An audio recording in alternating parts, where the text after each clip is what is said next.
Welcome to another In Wheel Time podcast. Today, it's Conrad's Car Clinic with insight into your vehicle's inner workings from former GM Field Service Manager and co-host King Conrad DeLong. We're going to talk today a little bit about oxygen sensors.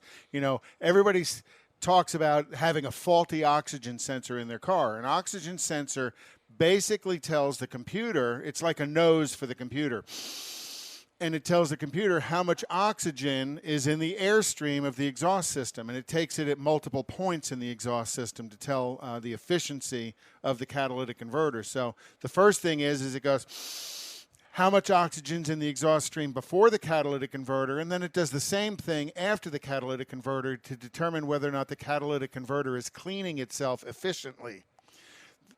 The oxygen level in the fuel in the exhaust tells the computer how much fuel to add or subtract from the vehicle.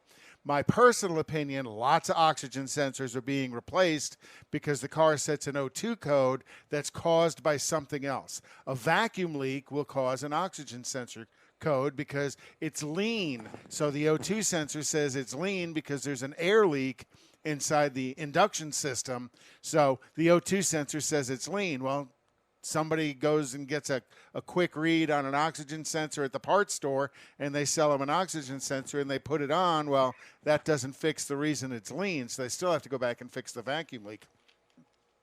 But O2 sensors, when they are on, it means it's time to go. When they do turn the check engine light on, either that it's lean or it's rich, it's time to go get your car looked at relatively quickly, because the longer you go, the more damage it's going to do to the catalytic converter. Because if the engine's running lean, the fuel system's going to be adding fuel and your fuel economy goes down. If the engine's running rich, it means it's actually contaminating the catalytic converter. So when that check engine light comes on, go get it looked at relatively quick, and let's figure out what's going on. Because the longer you drive with a check engine light on, the more consequential damage can happen to your vehicle. And let me tell you my experience with catalytic converters. My oldest daughter's old Camaro, it had some sort of problem, and it had to have the catalytic converter replaced on it.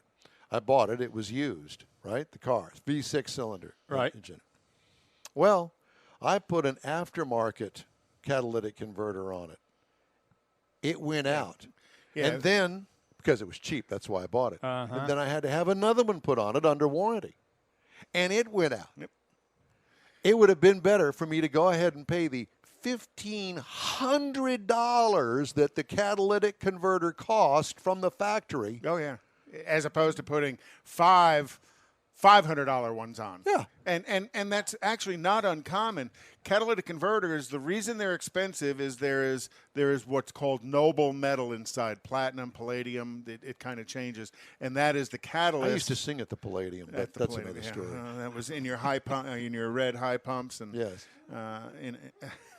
Long story short, so the amount of that noble metal that's in a catalytic converter determines the cost of the catalytic converter. So a lot of people go in and they fail state inspection because a catalytic converter efficiency code, just put the cheap catalytic converter on it, and it gets them past this year, but it generally won't get them past the second year. So it's well worth investing in a quality catalytic converter $1,500 than a cheap one. And that's not outrageously expensive. There are some that are going to go somewhere north of $3,000 and $4,000 on some of the high-dollar European imports. Because I know that there was a trend several years ago, especially if you had a truck that sat off the ground, where thieves would go and steal catalytic converters out from underneath the car. Still happens today. With a cutting torch or a go in with a sawzall and cut off both sides of it, and then you'd go buy a used catalytic converter, and it was yours at a salvage yard.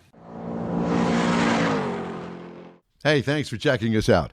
In Wheel Time is streamed on Facebook and YouTube and is broadcast every Saturday in Houston on ESPN 97.5 FM.